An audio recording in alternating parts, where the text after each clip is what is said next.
Ken, this is rolling disclosure, a phrase I despise, but it is so frequent in the political world, especially from bad guys. They never tell you anything what they're up to.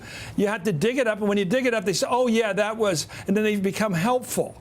But we only know about it because it's been dug up, and then they attack the people who dug it up as fake news. You're absolutely right, and that, I agree, raises a ton of questions. I do think there may be a more pedantic and innocent explanation behind this particular meeting, though, because we at NBC News have had dealings with this lawyer in the past, and we know that she has been focusing on this particular issue involving the Magnitsky Act, which goes to this issue of adoptions. And, you know, according to Donald Trump Jr., she lured them into the meeting essentially with the pretext of I have dirt on Hillary Clinton, but then actually didn't come up with any dirt. And so, of course, that raises the question. lure worked because the lure worked tells me everything. The fish went for the hook because the fish wanted the hook. And my question is, if they were willing to go for the hook then, if they were willing to grab some dirt from the Russians and collude with them, that is certainly not any indication, or not. It certainly indicates they were quite willing to do it repeatedly. There's a pattern here. You know, how can you say, I don't quite get what you're saying, it's not important. They went for the lure, not for the discussion of the Magnitsky Act. I absolutely agree with you. That is why it's important. Whether this meeting was innocent, whether this woman, we don't even know whether this woman is actually tied to the Russian government or could fairly be considered an agent of the Russian government. But you're absolutely right. Even under the most innocent explanation, this raises the question of what other meetings were they willing to accept after the hack became known and it became known that this information was out there and in the hands of Russian intelligence. Who else did they meet with? And we also learned from New York Times reporting that, you know, Jared Kushner had to disclose this belatedly after not having to disclose it as part of his security clearance application. And that's also significant, Chris. Well, Senator, talk about this. You know, all these different entanglements. The Russians want to get even with us for something, some sanctions. So they say, OK, you can't. I know people have adopted Russian kids. You can't adopt Russian kids anymore. This crap goes on. It's rough. It's hardball. And yet it certainly snagged the Trumps. They were brought into this by people who know these issues better than they do. First, let me just second what Susan said about the importance of reporting here. The free press is the reason that we know any of this stuff. Yeah.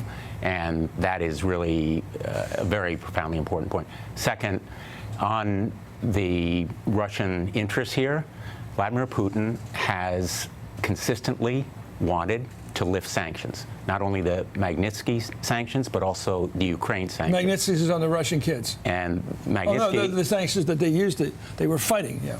So the point here is that Donald Trump Jr. went to this meeting because he thought that this Russian, perhaps foreign agent, might have information damaging. And I have a hard time believing that he didn't know who was going to be in this meeting with the campaign manager and the president's son and son-in-law.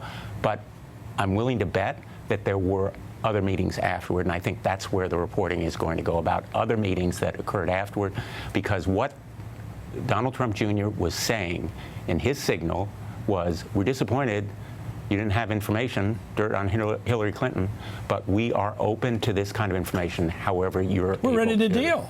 We're ready to deal. Anyway, Donald Trump Jr.'s acknowledgement that he, Jared Kushner, and Paul Manafort met with a Russian lawyer in June of 2016 seems to contradict the statements of many people in the Trump campaign, including President Trump himself. Let's watch the pattern. Are there any ties between Mr. Trump, you or your campaign, and Putin and his regime? No, there are not. It's absurd, and there's no basis to it. Did anyone involved in the Trump campaign have any contact with Russians trying to meddle with the election? Absolutely not, and I discussed that with the president-elect just last night. Those conversations never happened. Was there any contact in any way between Trump or his associates and the Kremlin or cutouts they had? Of course not. Why would there be any contacts between the campaign? Can you say whether you are aware that anyone who advised your campaign had contacts with Russia during the course of the election? Well, I told you, General Flynn obviously was dealing, so that's one person, but he was dealing as he should have been. During the election? No, nobody that I know of. I have nothing to do with Russia. To the best of my knowledge, no person that I deal with does.